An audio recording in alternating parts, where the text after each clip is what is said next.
Last month's champion challenge was a good warm-up to get our challenge juices flowing and to get out of our comfort zone. We took a deeper look inside while we also challenged our bodies to do things that we don't normally do. We're going to keep that internal momentum going and practice this month on having compassion for ourselves. What do you say? Let's get inside. Self-compassion helps us turn acceptance, understanding, and love inward. And it's something most of us need to keep working on throughout our entire lives. Have you ever noticed that it's easier for you to have compassion for others than it is for you to have compassion for yourself? For example, think about the last time you made a mistake. How did you treat yourself? Did you say kind and supportive and encouraging things to yourself to help you keep moving forward and work through it? Or did you tear yourself down and say unkind things?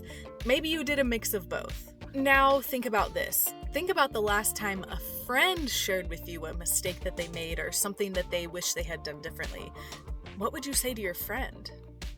Would you have said kind, encouraging, and supportive things? Or would you have called them names and teared them down?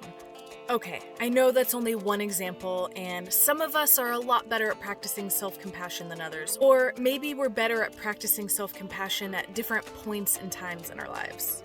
You know what I think? No matter who you are, where you're from, how old you are, where you live, or where you're at in life, self-compassion is for you, and it's something that you can keep practicing and get better at through the rest of your life.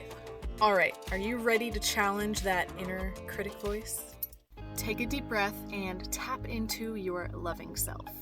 You have two options here. You're either going to write yourself a love letter, or you're going to look in the mirror and give yourself a loving pep talk.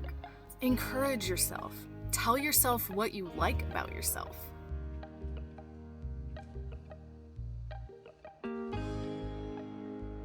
Remind yourself that it's okay to feel all of your feelings. Proclaim your hopes and dreams for your future. Talk about why it's hard to have self-compassion and why it's hard to accept your mistakes. Proclaim things about yourself that you're proud of. Now, these things I just said are just a guide to help you get started. You can pick one or two, you can do all of them, you can pick things that are totally different. Just focus on loving yourself and having compassion towards yourself, your whole self.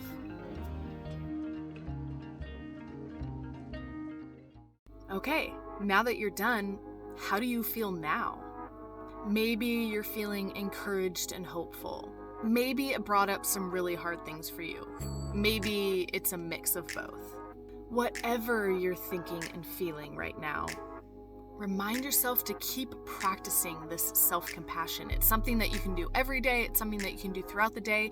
And it doesn't have to be as formal as writing a letter or standing in front of a mirror.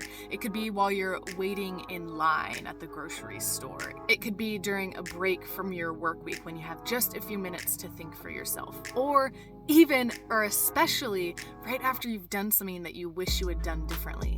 Tell yourself kind and encouraging things and supportive things so that you can get through it instead of tearing yourself down, which will paralyze you. You will be able to better love others and accept love from them when you're able to love yourself first. Thank you so much for joining me in this month's Champion Challenge. If you like what we do here at PureGame, one of the best ways you can support us is by liking and sharing this video with your friends on social media. You can also subscribe to our YouTube channel using the button directly below this video on YouTube, and you can donate at our website, www.thepuregame.org. As always, remember, you are loved and cared for, you matter. And with that, we'll see you right back here next month.